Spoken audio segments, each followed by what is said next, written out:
Então, muito bom dia a todos. É com muita alegria que estamos aqui hoje, não é?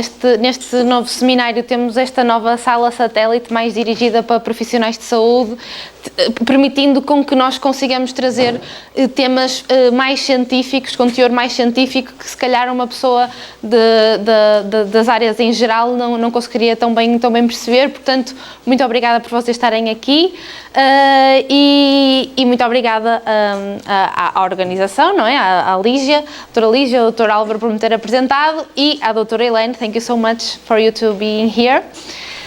E hoje vamos falar um bocadinho sobre investigação científica sobre a mediunidade. O que é que existe já na ciência que comprova a sua existência, quais as investigações que surgem no momento e todas as investigações que vão surgindo também novas a cada dia que passa. Em primeiro lugar, vamos falar num contexto histórico da mediunidade. Será que ela só existe agora? Será que já vem de algum tempo atrás? Depois vamos falar sobre a diferenciação entre mediunidade e psicopatologia, que ainda há muito essa discussão. E depois vamos falar sobre artigos científicos que estudam precisamente esta área, a área da mediunidade. Começando então a falar do nosso contexto histórico, nós vemos que nas tribos mais antigas, nomeadamente nos Kahunas, que era uma tribo da Polinésia, já eram descritos fenómenos de mediunidade, e Ernesto Bozano foi alguém que estudou bastante esta área e então certas pesquisas do antropólogo Andrew Lang e o Max Freedom Long foram realizados nestas tribos e perceberam que realmente já nessa altura haveria contacto com entidades através de certas pessoas da tribo, que era mesmo essa a função deles na tribo, então que já remonta há vários séculos. Um pouquinho depois, no Antigo Egito, também muito se falava na vida após a morte, por isso é que mesmo os faraós conservavam o seu corpo mumificando, porque acreditavam que o espírito permanecia após a morte do corpo físico, e muito se fazia para realmente a comunicação e a comunicabilidade com os espíritos, e que os sacerdotes do Antigo Egito eram então tidos como pessoas sobrenaturais. E mesmo há um sacerdote que é o Amenopheles, que existem muitos relatos de fenómenos que ele fazia mesmo em relação a materializações e a fenómenos físicos relacionados com a mediunidade. Um bocadinho mais tarde, os gregos e os romanos também possuíam os oráculos, de que todos nós já ouvimos falar, que eram nada mais, nada menos do que núcleos de intercâmbio medianímico, em que realmente todos aqueles que a eles recorriam procuravam precisamente a resposta dos deuses em relação a certas problemáticas no dia-a-dia, e falavam com os tais deuses que eles diziam, como a pedir conselhos, e portanto isso é mais um exemplo da utilização da mediunidade e de como ela realmente sempre existiu em todos os tempos. Mesmo na Bíblia, se nós formos estudar, vemos alguns relatos precisamente destes fenómenos. Em Jeremias 35:15, vemos que o profeta da paz era médium de incorporação. Quando o espírito o tomava, pregava contra a guerra aos exércitos. E ainda o outro que revela uma passagem em que alguém consegue ver o outro lado da vida, em que diz: levantei os olhos e olhei, vi um homem vestido de linho e o seu rosto como um relâmpago. Só eu, Daniel, tive aquela visão. Os homens que estavam comigo nada viram, não obstante, caiu sobre eles grande tremor. E fugiram e se esconderam. Ou seja, aqui também estamos perante uma visão, não é? Um fenómeno mediúnico que também está descrito na Bíblia. Até que depois veio a Idade Média. Até então tudo era aceito, não é? Tudo era muito comum nas sociedades, desde as tribos da Polinésia, mas na Idade Média a mediunidade começou a ser perseguida pela ignorância, pelo fanatismo, e então é aí que os médiuns começam a ser perseguidos e submetidos a suplícios atrozes, e que eram condenados então a morrer nas fogueiras. E após isso entramos também numa fase em que se instalou o paradigma do materialismo, em que só era aceito tudo aquilo em que víamos, tudo teria de ser explicado apenas por algo científico e por uma explicação lógica. Então todos esses fenómenos que desde a antiguidade eram mais do que aceitos em todas as sociedades, foram começados a ver, quer como psicopatologia, quer como doença. E aqui no materialismo assistimos a que tudo é metido em caixas. Todos estes fenómenos, ou todas as coisas relacionadas com estes fenómenos, são relacionadas quer com a psicossomática, quer com a psicopatologia. Enfim, alucinações auditivas, tudo é visto como alucinações auditivas, como alucinações verbais, como outros distúrbios. E então, a partir daqui, a partir mais ou menos do século XVII, século XVIII, a mediunidade é começada a ver como loucura, como doença. E torna-se necessário distinguir precisamente dois grandes temas, mediunidade e psicopatologia, que na medicina, tal como em tudo na vida, não existe nada preto, nem existe nada branco, mas sim uma gama de cinzentos. Então, claro que existe psicopatologia, com alucinações auditivas, alucinações visuais. Claro que também existe, e é o que nós vamos pretender mostrar durante esta apresentação, a mediunidade, o fenómeno da mediunidade, mas claro que elas as duas também podem coexistir. E foi nesse sentido que o Dr. Alexander Moreira desenvolveu, que é um psiquiatra brasileiro, que já publicou inúmeros artigos em revistas indexadas, elaborou um trabalho precisamente com características que nos ajudassem a distinguir os processos que tinham a ver com a mediunidade e os processos que seriam mais tal psicopatologia que nós falávamos, de audições, de alucinações visuais, alucinações auditivas. Então, em primeiro lugar, ele diz-nos que quando é uma experiência espiritual relacionada com a mediunidade, esta normalmente está de acordo com a tradição religiosa da pessoa. Ao contrário, na psicopatologia, normalmente é um conteúdo bizarro, normalmente está bastante relacionado com o status divino, com poderes especiais, todas aquelas alucinações de muitos esquizofrénicos que acham que são os enviados de Deus, que estão ali porque uma voz os está a mandar dizer isto, enquanto que na mediunidade isto não se verifica. Na experiência espiritual, na mediunidade, a pessoa normalmente compreende a incredulidade dos outros, não é? Conseguimos compreender que se calhar nem toda a gente tem as mesmas crenças que nós, e então conseguimos perceber que para os outros seja difícil de entender que existe comunicabilidade com os espíritos. Ou seja, existe o insight está presente, enquanto que numa psicopatologia, todos aqueles doentes que experienciam estas vivências não conseguem entender que os outros não estejam a entender o que eles estão a experienciar, e não conseguem entender que os outros não acreditem que realmente aquilo esteja a acontecer, e o insight para essas experiências também está ausente.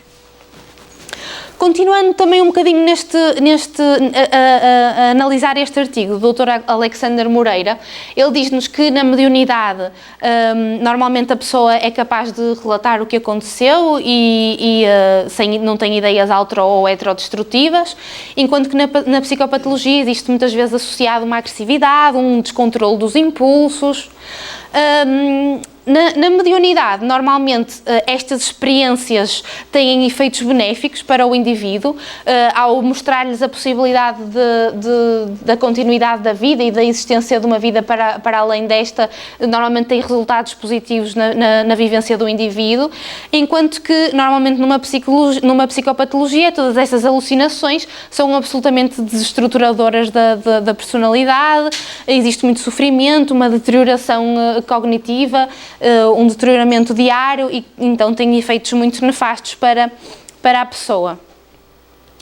Normalmente, na experiência espiritual existe um predomínio de visões, na maioria das pessoas é o que predomina, e a pessoa aceita a ajuda, a cooperação dos outros, enquanto que na psicopatologia existe um grande predomínio de alucinações auditivas, de sensação de persecutoriedade, de que aquele está ali porque vai atrás de mim e está aqui, ou seja, existe muito mais uma rede de eventos, de acharem que são eventos persecutórios, e desconfiança perante os outros.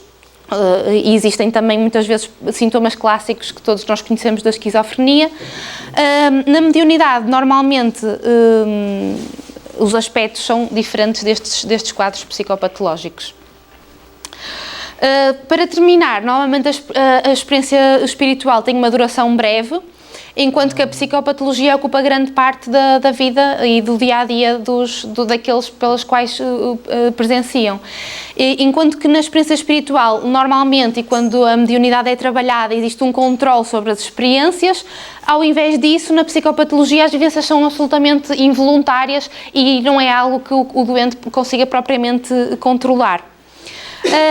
Na mediunidade, normalmente, as pessoas que experienciam têm lembranças delas e do desenrolar de todo o processo, e na psicopatologia verifica-se que é tudo bastante desorganizado, não se sabe quando é que começou, o que é que eu estou a sentir, se isto já começou há muito tempo, se não, e então são estas as diferenças que nós conseguimos ver entre uma e entre outra. Finalmente, e só para acabar esta distinção entre experiência espiritual e psicopatologia, normalmente os exames complementares não detectam nenhumas alterações significativas, querem uma, querem outra, podem não detectar, mas na experiência espiritual é mais frequente não detectarem nada. Normalmente, na experiência espiritual, as pessoas que experienciam têm um razoável ajustamento social e psíquico, enquanto que na psicopatologia os doentes que experienciam isto têm graves e persistentes desajustes sociais, não é? E todos nós conhecemos as dificuldades deles na inserção da sociedade. E por último, na experiência espiritual, relativamente ainda a haver insight ou não, as pessoas que experienciam estas experiências espirituais às vezes até têm alguma reserva em discutir isto com os outros, porque sabem que isto nem sempre é bem aceito. E sendo assim, já diferenciamos então psicopatologia e mediunidade, já vimos um bocadinho como é que foi o percurso da mediunidade ao longo destes tempos. Então agora vamos falar sobre investigações científicas que têm mesmo por base esta temática, a temática da mediunidade. E vamos começar com aquele que começou por estudar a mediunidade, que foi o Allan Kardec, Hippolyte Léon Denisard de Rivail, que nasceu em França e viveu de 1804 a 1869, mas que eu não me vou deter muito sobre isto, porque a palestra a seguir é precisamente sobre o método que ele utilizou para estudar todas estas experiências. Mas o que ele dizia e de tudo o que ele estudou, ele conseguiu perceber que realmente a mediunidade propriamente era uma faculdade orgânica e que ele teria bastante interesse em estudá-la, porque era através dela que iríamos conhecer, sem dúvida, o outro lado e a partir daí aprender muitas coisas sobre o mundo espiritual, mas principalmente sobre nós e principalmente acerca das repercussões que isso teria para nós com a nossa vivência. Mas pronto, como eu disse, a seguir a doutora Lígia vai se deter melhor sobre isto. E Esta pesquisa de psíquica sobre mediunidade, mas também sobre outros processos psíquicos, como aparições, clarividência, transferência de pensamentos, desenvolveu-se muito no século XIX. E para o estudo destas temáticas foi muito importante o trabalho da Society for Physical Research, que foi fundada em Londres em 1882, posterior a Allan Kardec, que também tinha vários membros estudiosos e cientistas, tanto espiritualistas quanto não espiritualistas, que se interessavam bastante sobre esta temática e sobre testar a veracidade destes eventos. E eles não estavam apenas interessados na parte da psicologia da mediunidade, mas estavam também interessados no seu conteúdo supernormal, porque era um tópico relacionado com a sobrevivência após a morte e estavam interessados em estudar tudo aquilo que representaria numa sociedade e em tudo aquilo que mudaria.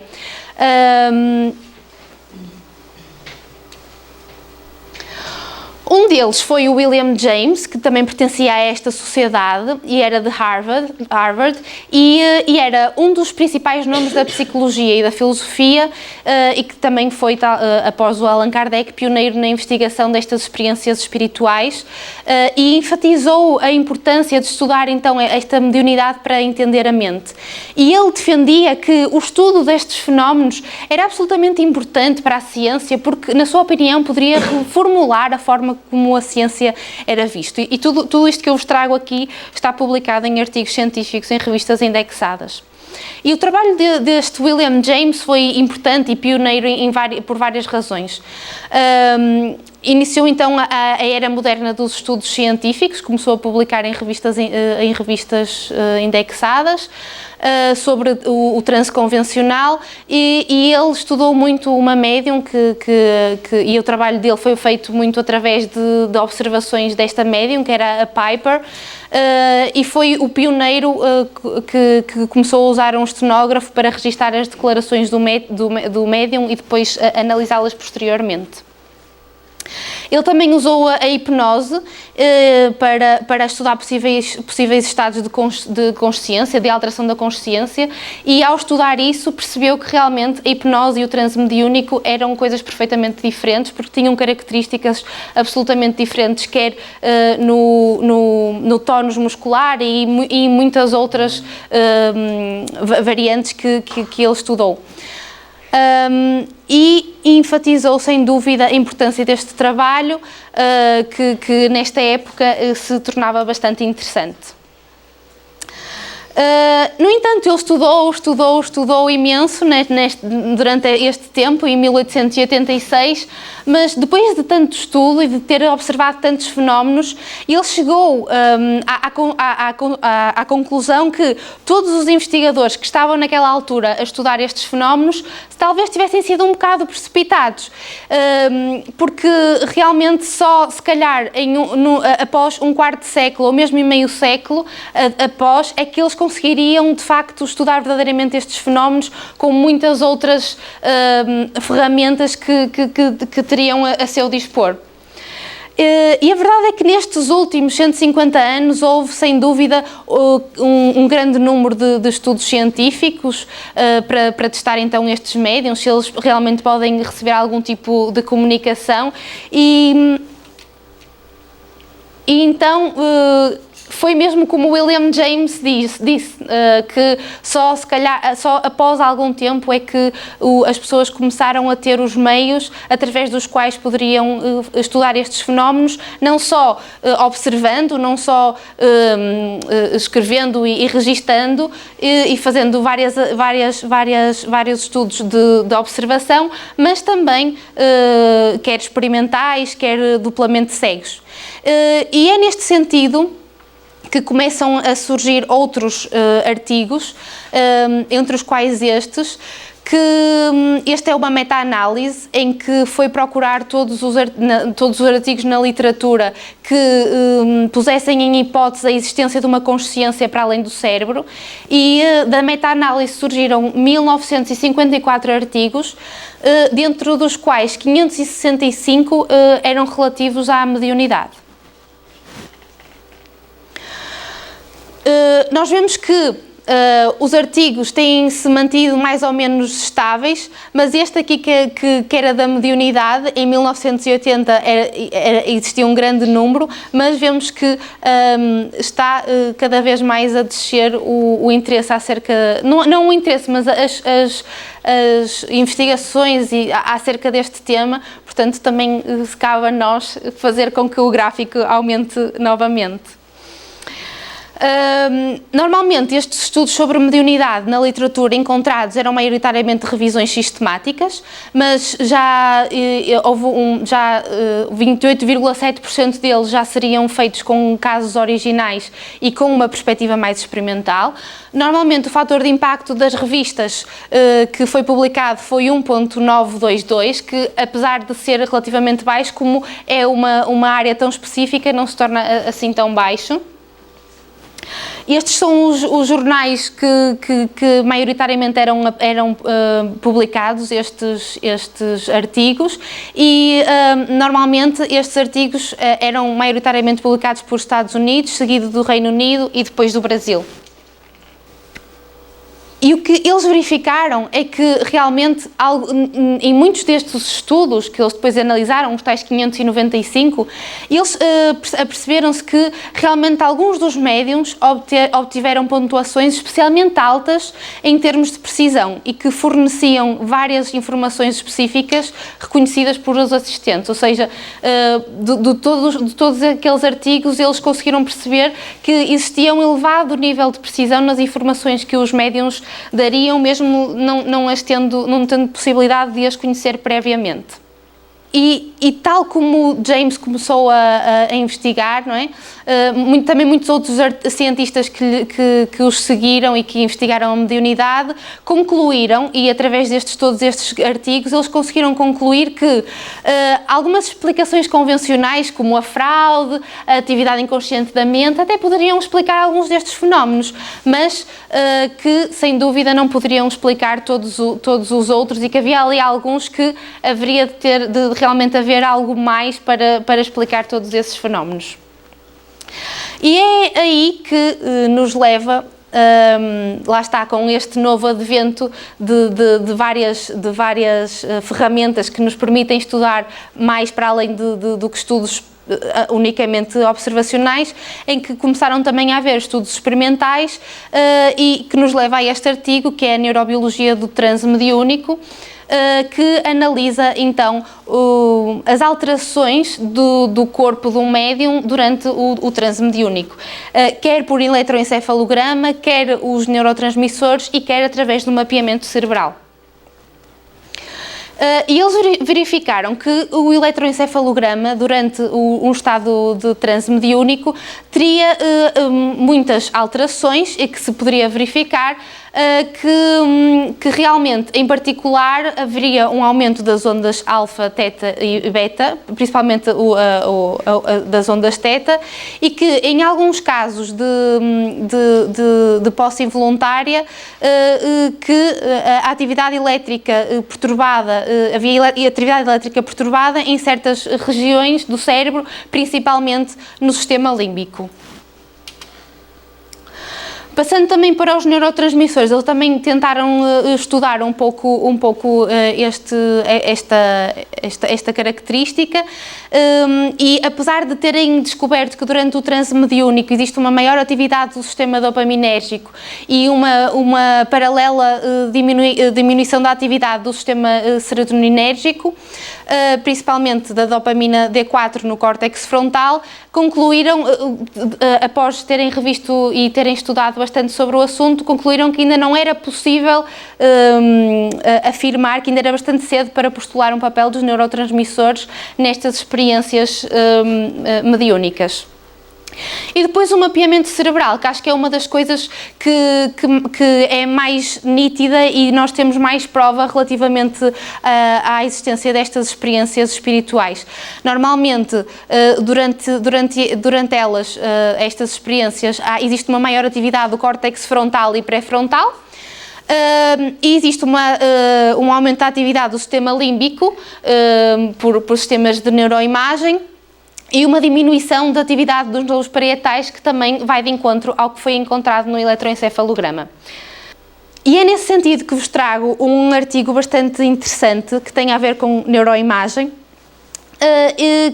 O que é que eles fizeram? Eles submeteram a ressonância magnética médiums durante o transe mediúnico e foram analisar qual é que seriam as áreas do cérebro ativadas durante o processo mediúnico. Por exemplo, a mediunidade de escrever, não é?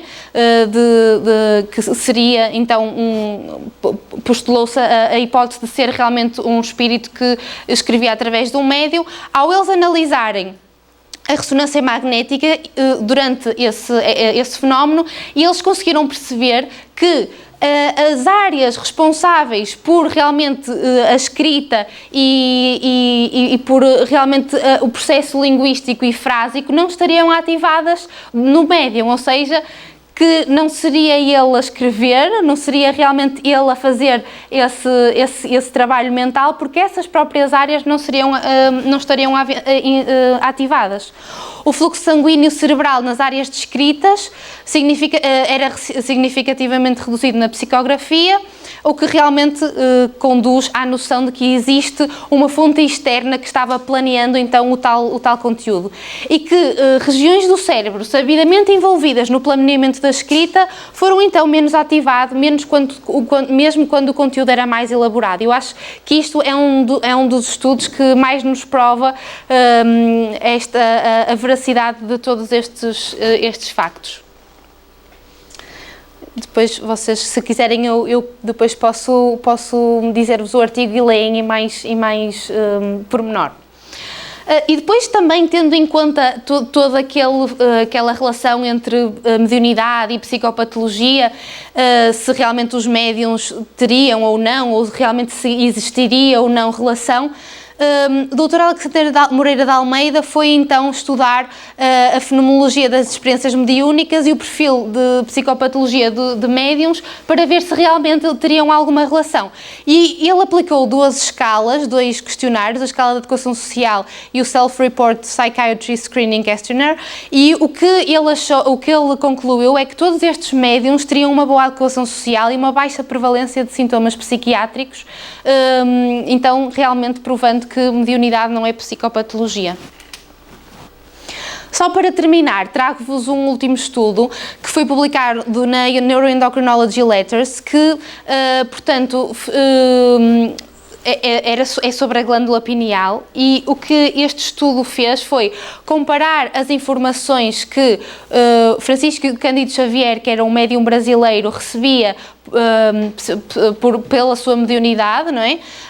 E que compilou em 13 livros, em 1945, e compilou então estas informações comparou estas informações com as evidências científicas atuais.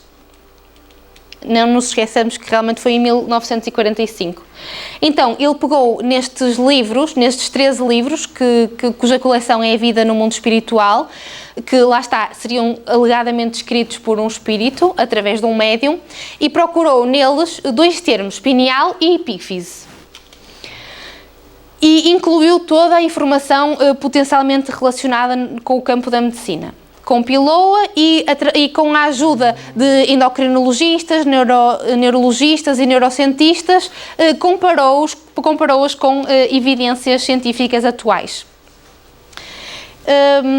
E o que se verificou, não só aqui, mas em muitos outros campos, como a segregação endócrina, como em muitos outros temas, também podem depois ver mais em pormenor no artigo, é que realmente as informações obtidas através da mediunidade de Chico Xavier em 1945 foram depois provadas pela ciência anos mais tarde. Por exemplo, já Chico Xavier,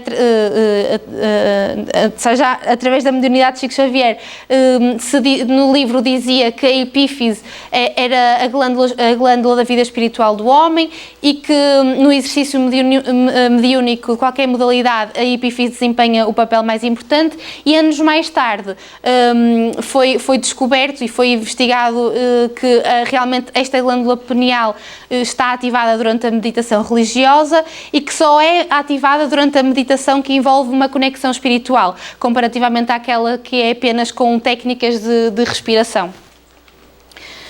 Então, a verdade é que todas estas informações obtidas através da mediunidade de Chico Xavier foram, eu não vos trago agora porque senão ficaria muito extenso, mas comparativamente com as evidências científicas atuais, todas elas foram comprovadas.